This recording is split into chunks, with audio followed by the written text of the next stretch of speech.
আসসালামু আলাইকুম। আমি doctor Enamul Haque Parvez, natural medicine, functional medicine উপর ট্রেনিং প্রাপ্ত the institute of functional medicine, USA, America. আজকের বিষয় হচ্ছে টক দই কেন খাবেন। যেমন আমরা বাজার থেকে গুড ব্যাকটেরিয়া কিনি, যেমন প্রোবায়োটিক। টক দইটা আমাদের একটা প্রোবায়োটিক।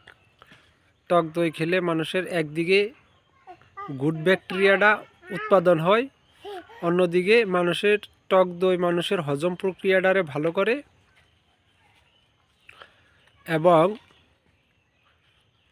টক দই পেটের মাইক্রোবায়োমটারে ভালো করে, লিকি গাটটা ভালো করে।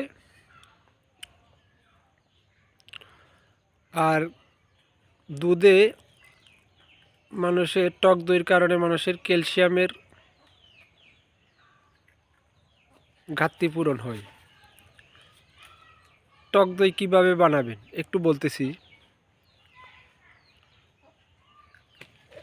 যেমন আপনারা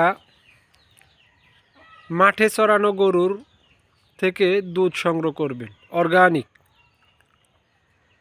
খামারের দুধ দিয়ে কোনো টক দই তৈরি করবেন না। মাঠে চরানো গরু থেকে দুধ নেবেন, দুধটারে একটা কাচের কৌটায় মিনিমাম 2 দিন, ফ্রিজের নর্মালে 2 দিন রাখবেন। 2 দিন পরে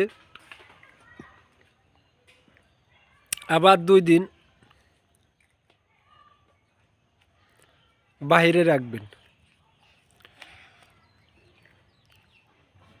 2 দিন রাখার পরে তারপরে টক দইটা খাবেন।